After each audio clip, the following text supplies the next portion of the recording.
성경에 나오는 히브리 단어 중에 여러분이 아시는 것 중에서 어떤 단어가 가장 여러분들 마음에 드십니까? 아니면 어떤 단어가 가장 아름다운 단어라고 생각을 하십니까? 몇 개 잘 모르시죠? 뭐 할렐루야, 뭐 샬롬, 아멘, 뭐 이 정도 있고요. 저는 헤세드라는 단어를 들고 싶습니다. 오늘 본문에 보면 인애라는 말로 번역이 되어 있죠. 우리 어린 친구들은 인애가 뭔지 잘 모르시죠? 인애. 사전적인 뜻으로는 어진 마음으로 사랑하다라는 뜻이고요. kind love, kindness, mercy. 영어로는 그렇게 번역이 되는데 사실 이 히브리어 헤세드를 정확히 번역할 수 있는 단어는 없는 것 같아요. 그래서 오늘 말씀을 나누면서 이 헤세드라는 말을 그냥 헤세드로 그냥 제가 쓰도록 하겠습니다. 오늘은 하나님이 당신의 언약 백성들에게 약속하신 헤세드가 무엇인지 살펴보고자 합니다. 이 말씀을 통해서 함께 은혜를 나누는 시간 되었으면 좋겠습니다. 하나님은 이제 가나안 땅에 들어가서 살게 될 이스라엘 백성들이 그곳에서도 하나님의 거룩한 백성이 되기 원하셨습니다. 그래서 모세를 통해서 다음과 같은 명령을 내리십니다. 그 땅의 문화에 너희가 좌우되지 말라라는 뜻의 명령입니다. 신명기서 7장 5절 6절 읽겠습니다. 오직 너희가 그들에게 행할 것은 이러하니 그들의 제단을 헐며 주상을 깨트리며 아세라 목상을 찍으며 조각한 우상들을 불사를 것이라. 너는 여호와 내 하나님의 성민이라. 내 하나님 여호와께서 지상 만민 중에서 너를 자기 기업의 백성으로 택하셨나니.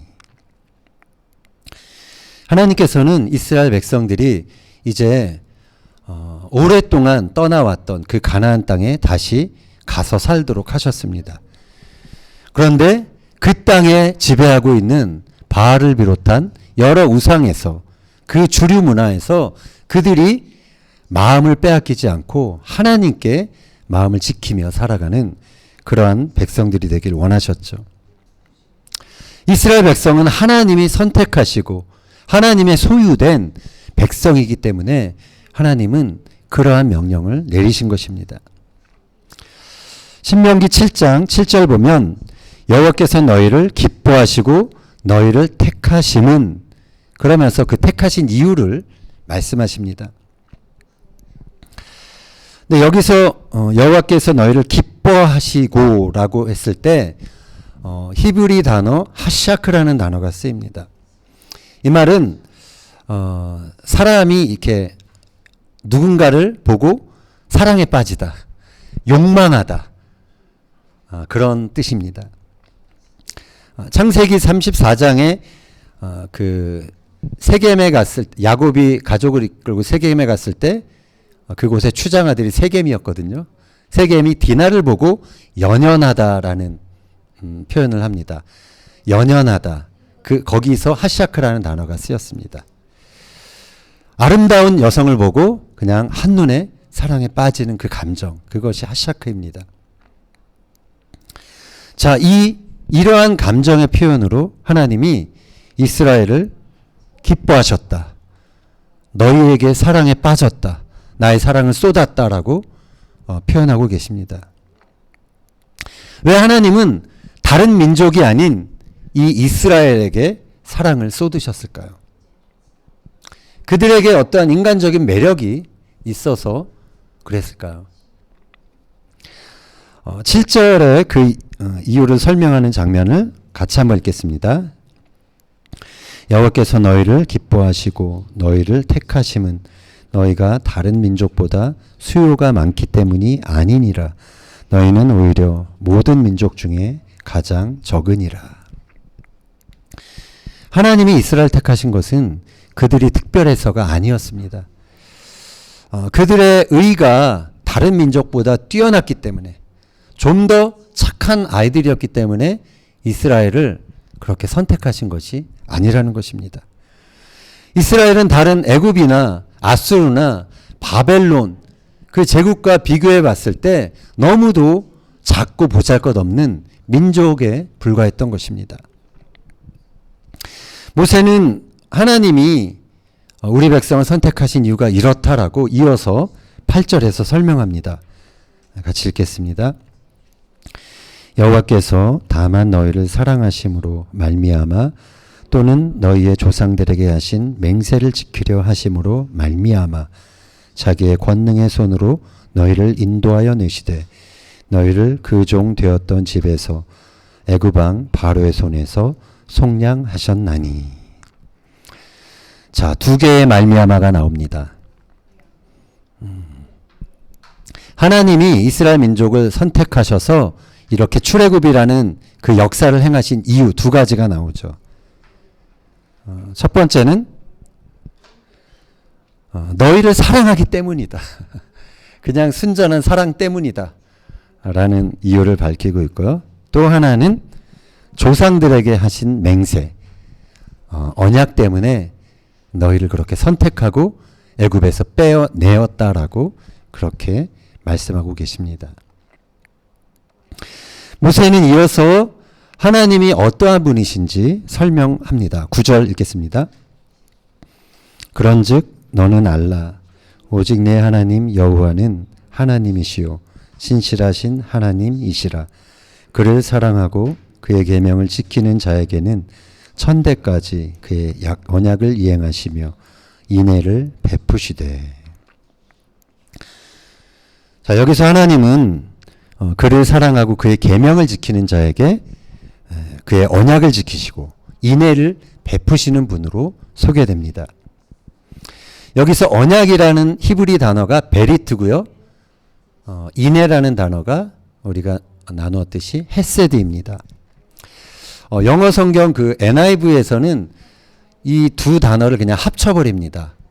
그래서 The Covenant of Love, 사랑의 언약이다라고 그렇게 합쳐버리는데요. 원어상에서는 분명히 쇼메르 하 베리트 바 하 헤세드. 그래서 베리트 언약과 헤세드 인애를 지키는 하나님으로 그렇게 묘사되어 있습니다.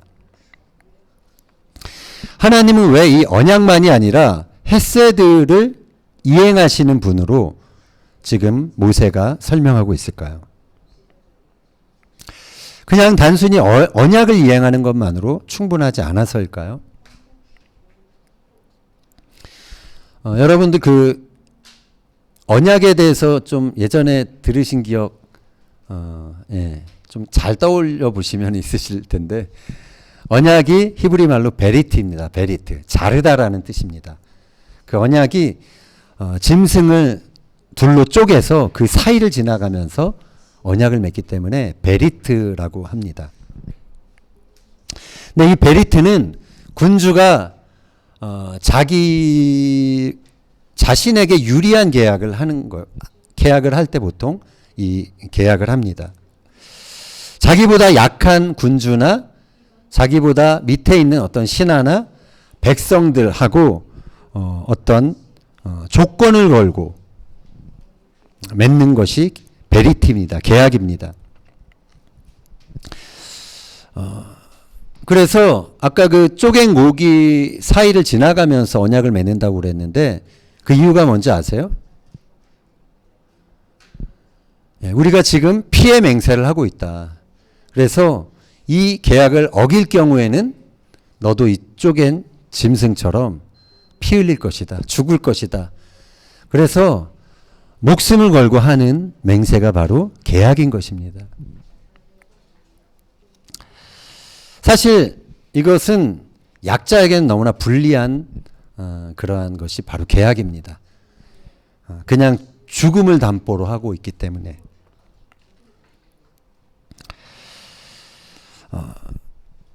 이처럼 고대 근동의 그 계약은 강자에게 유리한 그러한 계약입니다. 그런데 하나님의 언약은 연약한 자를, 약자를 배려한 계약이라 할 수 있습니다. 여러분들 창세기 읽으시면서 자세히 보셨는지 모르겠지만 15장에 보면 하나님이 아브라함에게 고기를 쪼개라 라는 명령을 하시죠. 그러면서 언약을 맺으십니다. 그리고서 그 사이를 누가 지나가죠? 아브라함은 지나가지 않습니다. 하나님이 횃불의 형상으로 그 사이를 지나가십니다. 하나님께서 전적으로 이 언약에 책임을 지겠다라는 그러한 상징적인 행위라고 할 수가 있습니다. 하나님은 하나님 자신과 계약을 맺기에 우리 인간이 너무나 연약하다라는 사실을 아셨습니다. 우리의 죄성을 아셨기 때문에 이 계약을 지금 맺고 있지만 이들이 실패할 것에 대해서도 하나님이 아셨던 것입니다. 그래서 하나님은 언약만이 아니라 헤세드를 이행하겠다라고 말씀하신 것입니다. 헤세드는 그래서 우리의 죄성 때문에 하나님이 더해 주신 그런 어떤 약속이라고 할까요? 헤세드는 자신이 택한 언약 백성이 언약에 실패하더라도 그들을 버리지 않겠다. 내가 끝까지 너희들을 책임지겠다라고 그렇게 약속하시는 하나님의 지속적인 사랑을 의미하는 것입니다. 이처럼 헤세드는 이스라엘 백성이 하나님과 언약을 맺었다는 그 한 가지 이유만으로 그들에게 무한한 사랑을 베풀겠다는 하나님의 약속이었습니다. 이스라엘 백성들이 그러나 이 언약에 신실하게 반응하지 못했습니다. 여러분들이 잘 아시는 것처럼 호세아서 보면은 하나님께서 호세아에게 명령하시죠. 우리 같으면 너무나 하기 힘든 명령이었습니다. 뭐였죠? 아내가 바람났는데 그 바람난 아내를 찾아서 데리고 살아라. 사랑하며 살아라. 고멜을 그렇게 데리고 와서 살라라는 명령이었습니다. 자, 그 이유가 있죠. 그것은 지금 이스라엘 백성들의 상태를 보여주는 것입니다. 이스라엘 백성이 하나님과 결혼한 바 되었던 그러한 언약 백성이었지만 지금 바알과 바람이 나서 가늠한 여인처럼 하나님을 떠나 있다라는 것이죠. 그러한 백성들에게 하나님의 끝까지 견디시는 그 헤세드의 사랑을 가르쳐주기 위해서 호세아 선지자에게 그러한 명령을 하신 것입니다. 호세아가 바람난 아내를 참고 데려왔듯이 하나님은 바알과 바람이 난 이스라엘을 참고 기다리시면서 헤세드를 베푸신 것입니다. 이러한 경고의 말씀도 있었지만 결국은 이스라엘은 또 멸망을 당하죠. 이스라엘을 심판하신 것도 궁극적인 의미에서 하나님의 헤세드라고 할 수가 있습니다. 당신의 언약 백성을 책임지겠다는, 이들을 그냥 우상에게 내어주지 않겠다는, 그리고 이들을 반드시 나에게 다시 돌이키겠다는 하나님의 사랑 때문에 하나님은 심판도 행하신 것입니다.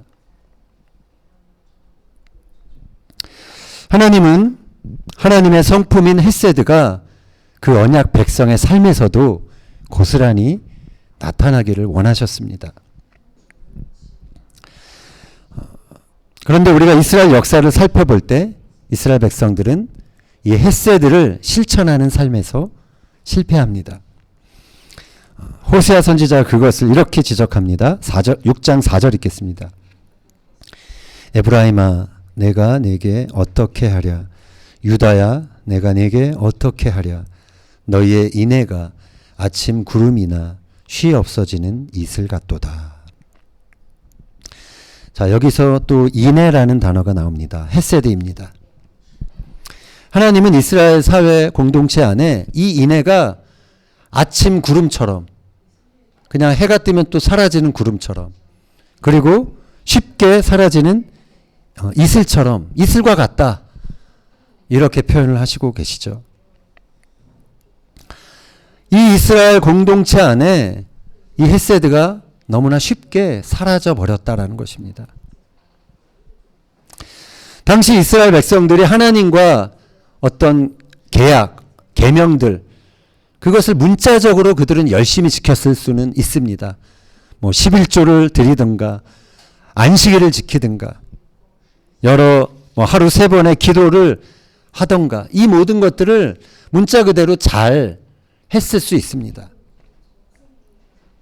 그러나 그들의 삶에 하나님이 기대하셨던 그 헤세드가 없었다라는 것, 그것을 하나님은 지금 지적하고 계시는 것입니다. 하나님이 호세아서 6장 6절에서 이렇게 말씀하십니다. 같이 읽겠습니다. 나는 인애를 원하고 제사를 원하지 아니하며 번제보다 하나님을 아는 것을 원하노라. 하나님이 이렇게 말씀하는 거죠. 나는 너희에게 헤세드를 원한다. 제사를 원하는 게 아니다.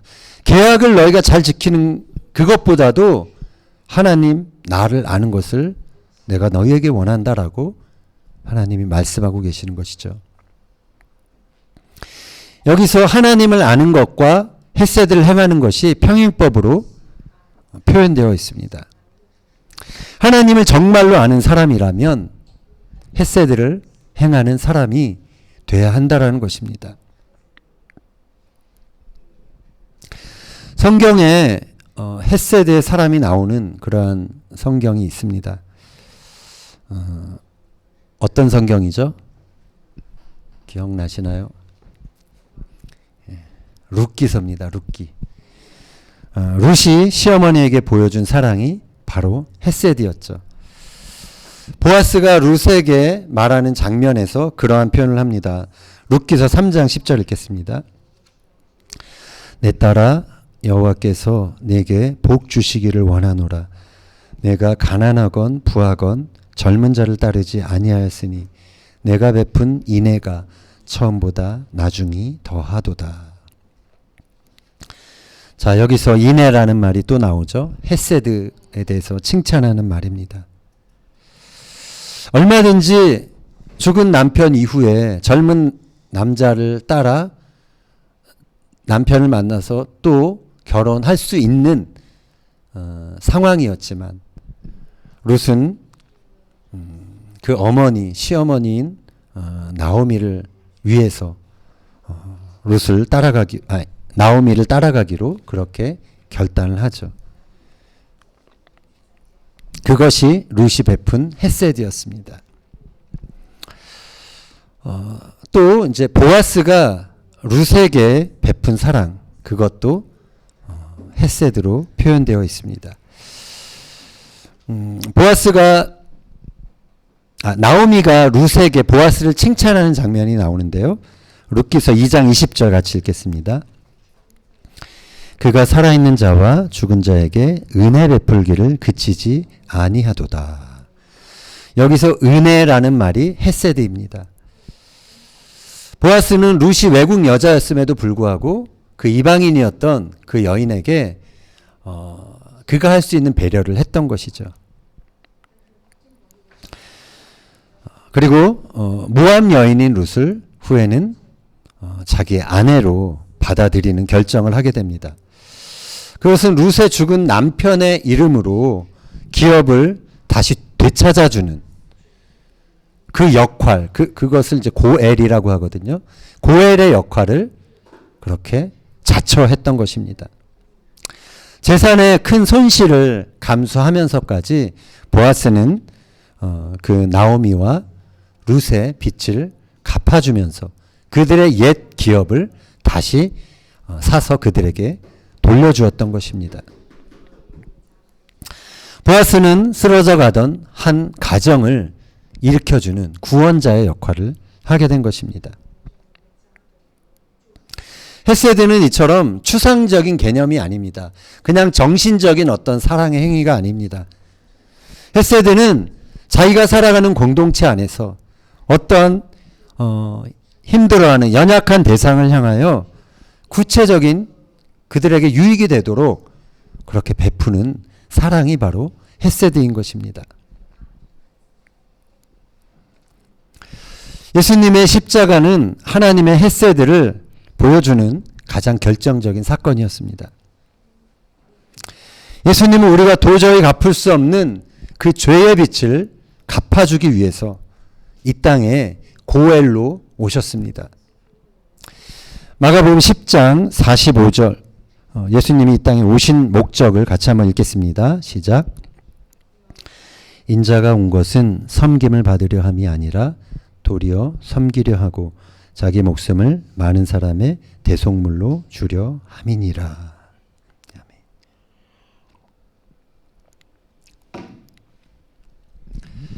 자기 목숨을 많은 사람의 대속물로 주기 위해서 왔다.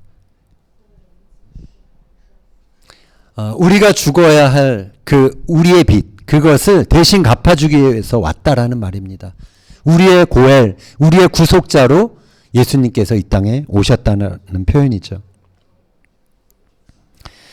이 예수님을 우리가 믿을 때 룻처럼 이스라엘 그 언약 밖에 있었던 우리들이 하나님의 언약 백성이 되는 그러한 축복을 우리는 얻게 되는 것이죠. 우리가 이렇게 새 언약 백성이 될 때 하나님께서는 우리가 언약 백성이라는 그 한 가지 이유만으로 우리를 끝까지 사랑하시는 것입니다. 그 헤세드의 사랑을 우리를 위해서 베푸시는 것이죠.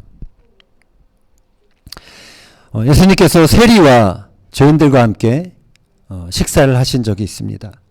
그때 바리새인들이 그 장면을 보고 예수님을 비판합니다. 그때 예수님이 이런 말씀을 하시죠. 마태복음 9장 13절 읽겠습니다.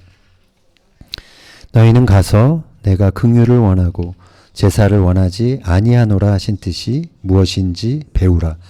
나는 의인을 부르러 온 것이 아니요 죄인을 부르러 왔노라 하시니라. 자, 여기서 예수님께서 호세아서 6장 6절을 인용하고 계십니다. 긍휼을 원한다.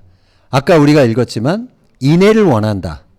원문에는 헤세드를 원한다라고 그렇게 표현되어 있습니다. 예수님은 하나님이 원하시는 헤세드가 무엇인지 가르치고 계시는 것입니다.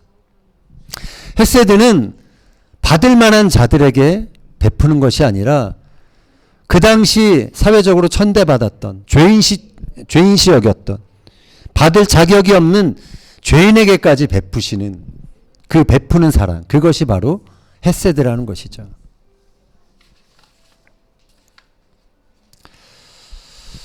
거룩한 하나님이 죽을 수밖에 없는 죄인인 우리를 구원하기 위해서 행하신 그 열정적인 사랑이 바로 헤세드인 것입니다.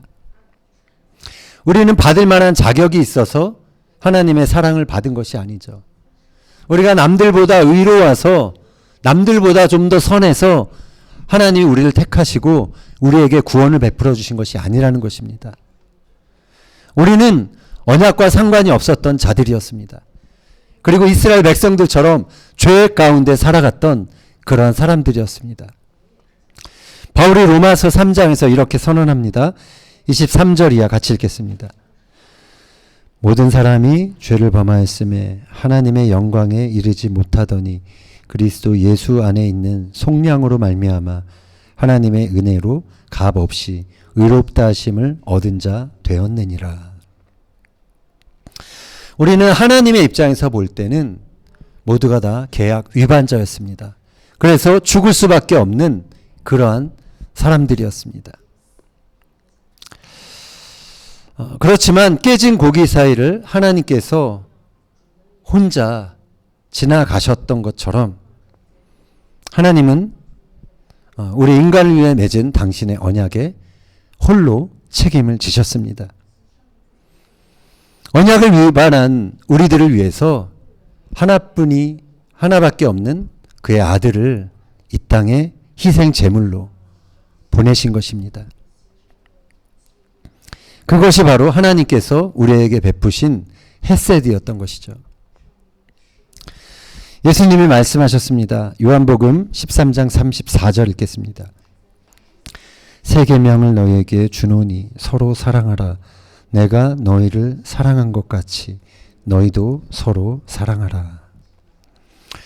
예수님은 자신이 우리에게 베푸신 것처럼 그것과 같은 사랑을 너희도 하라라고 도전하고 계십니다. 예수님이 우리에게 주신 사랑은 헤세드의 사랑입니다. 끝까지 하는 사랑입니다. 변함없는 사랑입니다. 이 사랑을 너희도 서로 하라라고 그렇게 말씀하신 것입니다. 그것은 다른 사람의 연약함을 끌어안는 사랑입니다. 상대방이 나에게 잘해주기 때문에 거기에 맞게 내가 보답하는 그런 차원이 아니라는 것이죠. 그 사람이 받을 자격이 없어도 하나님이 주시는 마음을 따라 그 사람에게 베푸는 것, 그것이 바로 헤세드인 것입니다. 조건을 떠나서, 상황을 떠나서 내가 하나님의 사람이기 때문에, 하나님의 언약 백성이기 때문에 할 수 있는 것, 그것이 바로 헤세드인 것입니다.